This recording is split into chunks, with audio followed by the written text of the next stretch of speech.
தேர்தல் களம் சூடு பிடிக்க தொடங்கி இருக்கு. இத்தனை நாட்களா கூட்டணி கட்சிகளை முடிவு செய்வாங்களா ரெண்டு கட்சியினரும் அப்படின்னு எதிர்பார்த்து வந்த சூழல்ல ஓரளவுக்கு திமுக கூட்டணியும் சரி, என்டிஏ கூட்டணியும் சரி கூட்டணியை போல்ட் பண்ணி முடிச்சிருக்காங்க. ஆனாலும் கூட தொகுதி பங்கீடு அப்படின்னு வரும்போதுதான் கூட்டணிக்குள்ள என்ன மாதிரியான சலசலப்புகள் வரும் அப்படிங்கிறத நம்ம பார்க்க போறோம். கூட்டணி கட்சிகள் கூட இந்த ரெண்டு கட்சிகளுமே தொகுதிகள் பங்கீடு சார்ந்த பேச்சுவார்த்தையை நடத்த ஆரம்பிச்சிருக்காங்க. இந்த தொகுதிகள் பங்கீடு குறித்து பேச்சுவார்த்தையை ஆரம்பிச்ச பிறகுதான் எந்தெந்த கட்சிகள் என்னென்ன டிமாண்ட்ஸ் வைக்க போறாங்க, பவர் ஷேரிங் கேட்பாங்களா கேட்க மாட்டாங்களா, என்ன மாதிரியான டிமாண்ட்ஸ் தரப்படலை அப்படின்னு சொல்லிட்டு எந்தெந்த கட்சிகள் வெளியேற போறாங்க அப்படின்னு சொல்லிட்டு ஒரு பரபரப்பான சூழல் இனிமே தாங்க நிலவ போகுது. ஸோ இந்த மாதிரியான பரபரப்புக்கு மத்தியில தான் இவ்வளவு நாளா திமுக கூட்டணி ரொம்ப இன்டாக்டா இருக்குன்னு சொல்லி வந்த நிலையில காங்கிரஸ் ஒரு பவர் ஷேரிங் அப்படின்னு சொல்லிட்டு ஒரு பூகம்பத்தை கிளப்பியிருந்தாங்க. அதற்கு சமீபத்துல காங்கிரசினுடைய பொதுச் செயலாளர் கே சி வேணுகோபால் ஒரு முற்றுப்புள்ளி வைத்து விட்டு போனாலும் கூட காங்கிரசினுடைய உட்கட்சிக்குள்ள இது இன்னும் புகைச்சலை கிளப்பிட்டு தான் இருக்கு. சீட் ஷேரிங் பேசும்போது காங்கிரஸ் என்ன மாதிரியான டிமாண்ட்ஸ் வைப்பாங்க, ஏற்கனவே திமுக சொன்ன மாதிரியே நேற்றைக்கு தங்களுடைய தொகுதி பங்கீடு குறித்தான பேச்சுவார்த்தையை கூட்டணி கட்சிகளோட தொடங்கி இருக்காங்க. காங்கிரஸ் தரப்புல இருந்து என்ன டிமாண்ட்ஸ் வைக்க போறாங்க, திமுக எந்த டிமாண்டுக்கு ஒத்துக்கொள்ள போறாங்க, இதனால காங்கிரஸ்குள்ள என்னென்ன சிக்கல்கள் எழப்போகுது அப்படிங்கறத இந்த வீடியோல முழுமையா பார்த்துடலாம் வாங்க.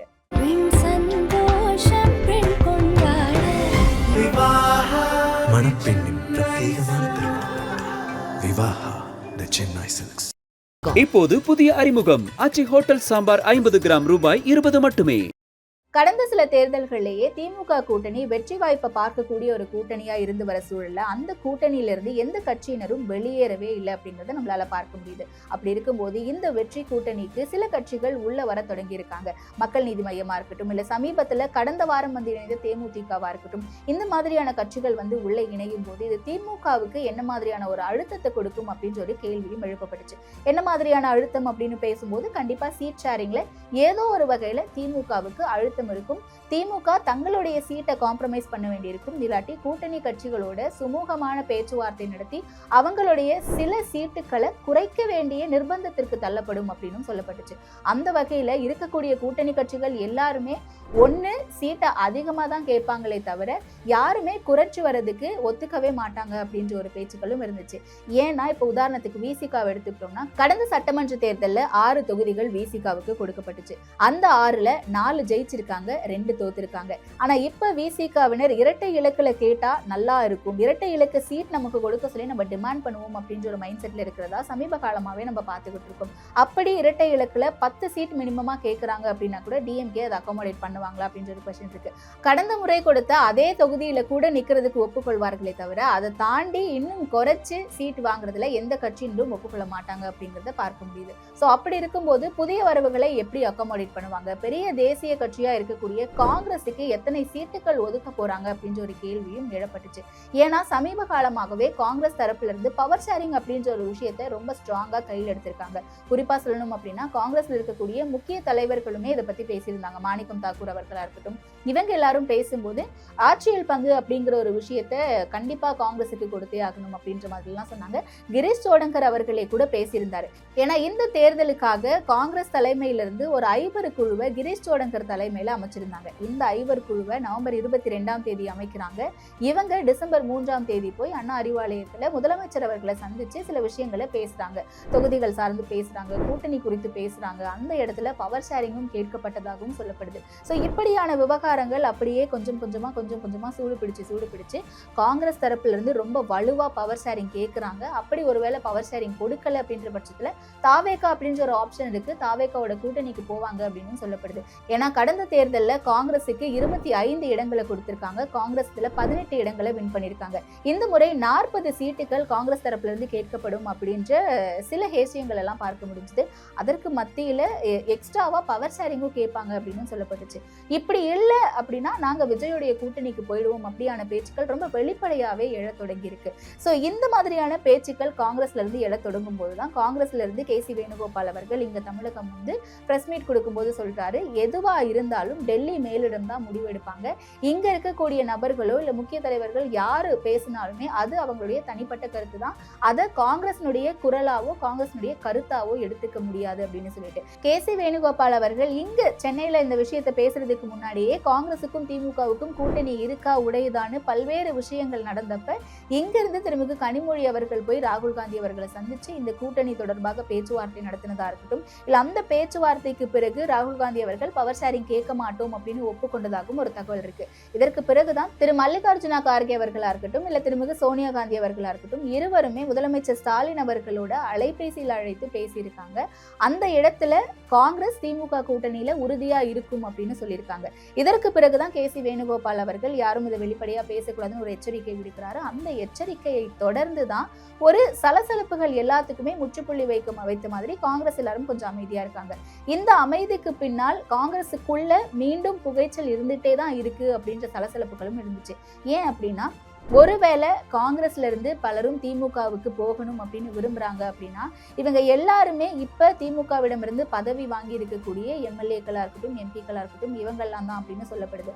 அப்படி இருக்கும் பட்சத்துல இன்னொரு புறம் வாய்ப்பு கிடைக்காம இல்ல எம்எல்ஏவா இருந்தும் மதிக்கப்படாத சிலரும், எம்பிக்களா இருந்தும் மதிக்கப்படாத சிலரும் திமுகவால தாவேகா கூட்டணிக்கு போக விரும்புறாங்க அப்படின்னு தகவல்களும் வெளியாகுச்சு. சோ இது குறித்து காங்கிரசினுடைய முக்கிய மூத்த தலைவரும் டெல்லி மேலிடத்திடம் தனித்த செல்வாக்கு இருக்கக்கூடிய திரு ப. சிதம்பரம் அவர்கள் சோனியா காந்தி அவர்கள்கிட்டையும் ராகுல் காந்தி அவர்கள்கிட்டையும் ஒரு பேச்சுவார்த்தையை நடத்தியிருக்காரு.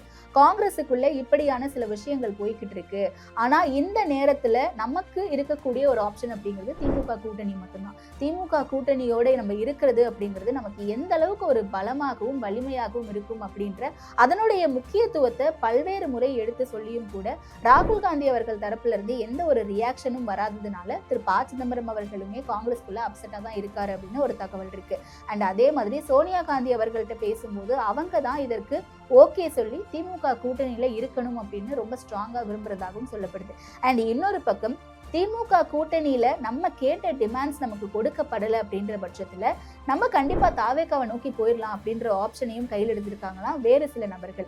இந்த வேறு சில நபர்கள் இன்னும் வேற யோசனையா என்ன சொல்றாங்க அப்படின்னா, ஒருவேளை திமுகவோட தான் கூட்டணி அப்படிங்கிறத டெல்லி மேலிடம் ரொம்பவே ஸ்ட்ராங்கா முடிவெடுத்துட்டாங்க அப்படின்ற பட்சத்துல அவங்க கொடுக்கக்கூடிய டிமாண்ட்ஸுக்கெல்லாம் இவங்க ஒத்துக்கிட்டு திமுக கூட கூட்டணிக்கு போறாங்க அப்படின்னா நம்ம எல்லாருமே பிரிஞ்சு ஏன் தனி கட்சி ஆரம்பிக்க கூடாது அப்படின்ற குரலும் காங்கிரஸ்குள்ள எழ தொடங்கி இருக்குங்க. இந்த குரல்கள் அப்படிங்கிறது காங்கிரஸ்ல 2ஆம் கட்ட தலைவர்களா இருக்கக்கூடிய நபர்கள் மட்டும் இல்லாம முக்கிய எம்பிக்களுமா இருக்கவங்களே இதை பத்தி யோசிக்கிறாங்க அப்படின்ற தகவல்களும் வெளியாக இருக்கு. சோ அப்படி ஒருவேளை அவங்க புது கட்சி தொடங்குறாங்க இல்ல தனி கட்சி தொடங்குறாங்க அப்படின்ற பட்சத்துல அந்த தனி கட்சியா இருப்பவங்க தாவேகா கூட போய் கூட்டணி வைக்கிறதுக்கான சாத்தியங்களும் அதிகமா இருக்கிறதா பார்க்கப்படுது. ஏன்னா என்னைக்குமே காங்கிரஸ் இங்க ஒரு செல்வாக்கு படைத்த ஒரு கட்சியா இருக்கும்போது, தமிழகத்துல காங்கிரஸுக்கான ஒரு ஆதரவு கணிசமா இருக்கும்போது நம்ம ஏன் திமுகவை மட்டுமே சார்ந்து இருக்கும் இத்தனை ஆண்டு காலம் அப்படின்ற ஒரு கேள்வியும் எழுது. ஏன்னா 2016 காங்கிரஸுக்கு கிட்டத்தட்ட 41 தொகுதிகளை கொடுத்த திமுகவினர் 2021 தேர்தலில் வெறும் 25 தொகுதிகளை மட்டுமே கொடுத்திருக்காங்க அப்படிங்கிறது காங்கிரஸ் தரப்புல ஒரு சிலர் வைக்கக்கூடிய ஒரு வாதமா இருக்கு. ஆனா இந்த ஸ்டாட்டிஸ்டிக்ஸை பார்க்கும்போது இதே 2016 41 சீட்டுகள் திமுக தரப்புல இருந்து காங்கிரஸுக்கு கொடுக்கப்பட்டாலும் வெற்றி அப்படிங்கிறது 8 இடங்கள்ல மட்டும்தான் இருந்திருக்கு. ஆனா 2021 வெறும் 25 இடங்கள் மட்டுமே கொடுத்தாலும் கூட கிட்டத்தட்ட 18 தொகுதிகள்ல காங்கிரஸ் வெற்றி பெற்றிருக்காங்க. அப்ப கடந்த தேர்தலில் வெறும் 25 தொகுதிகள்ல நம்மளால 18 இடங்கள்ல வெற்றி பெற முடியுது அப்படின்னா இந்த முறை கண்டிப்பா குறைஞ்சது 40 தொகுதிகளையாவது கேட்கணும் அப்படிங்கறதுதான் இந்த தனி கட்சி ஆரம்பிக்கக்கூடிய யோசனையில இருக்க ஒரு சிலருடைய கருத்துக்களா இருக்கிறதாகவும் சொல்லப்படுது. அதே மாதிரி திமுக தரப்பில இருந்தும் எம்பி டி.ஆர். பாலு அவர்களுடைய தலைமையில 7 பேர் கொண்ட குழுவை இந்த தொகுதி பங்கீடு குறித்தான பேச்சுவார்த்தை நடத்துறதுக்காக அமைச்சிருக்காங்க. இந்த குழு வருகிற 22ஆம் தேதியிலிருந்து பேச்சுவார்த்தையை தொடங்குவாங்கன்னு சொல்லி 22ஆம் தேதியான நேற்றைக்கு முதற்கட்ட பேச்சுவார்த்தையை இந்தியன் யூனியன் முஸ்லீம் லீக் கட்சி கிட்ட இருந்து தொடங்கி இருக்காங்க. அந்த கட்சியில இருந்து தங்களுக்கு இந்த முறை 5 இடங்கள் வேணும்னு கேட்டதாகவும் அட்லீஸ்ட் குறைஞ்சது 4வது கொடுங்கன்னு கேட்டதாகவும் திமுக தரப்புல இருந்து இல்லைங்க, நீங்க கடந்த முறை 3 சீட்டு கொடுத்தோம், ஆனா 3த்துலயுமே உங்களால வெற்றி பெற முடியல, இந்த முறை 2 சீட் எடுத்துக்கங்க அப்படின்னு பேச்சுவார்த்தை நடந்திருக்கிறதா நம்ம பார்த்திருந்தோம். இதுக்கு பிறகு அவங்க காங்கிரஸுடைய பேச்சுவார்த்தை எப்ப நடத்துவாங்க அப்படின்ற ஒரு கேள்வி எழுந்திருக்கு. ஷெட்யூல்ஸுமே பாத்தீங்கன்னா 22ஆம் தேதி பேச்சுவார்த்தை முடிந்த நிலையில இன்னைக்கு 23ஆம் தேதி மதிமுக மனிதநேய மக்கள் கட்சியோட பேச்சுவார்த்தை நடத்த போவதா தகவல் இருக்கு. அதே மாதிரி 26ஆம் தேதி மார்க்சிஸ்ட் கம்யூனிஸ்டோட பேச்சுவார்த்தை நடத்துவாங்கன்னு சொல்லப்படுது.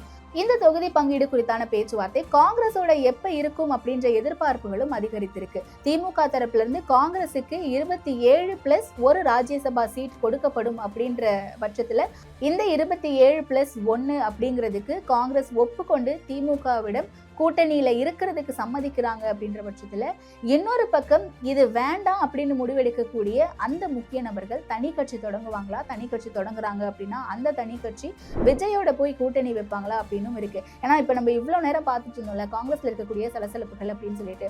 ஒரு பக்கம் காங்கிரஸ்ல சலசலப்புகள் இருந்தாலும் கூட தாவேகாவில இருந்தும் தொடர்ந்து விஜய் அவர்களுடைய கூட்டணிக்கு வர சொல்லி ராகுல் காந்தி அவர்களிடம் நேரடியாவே பேச்சுவார்த்தை நடத்தப்பட்டதா பல்வேறு கட்டங்களை நம்மளால பார்க்க முடிஞ்சது.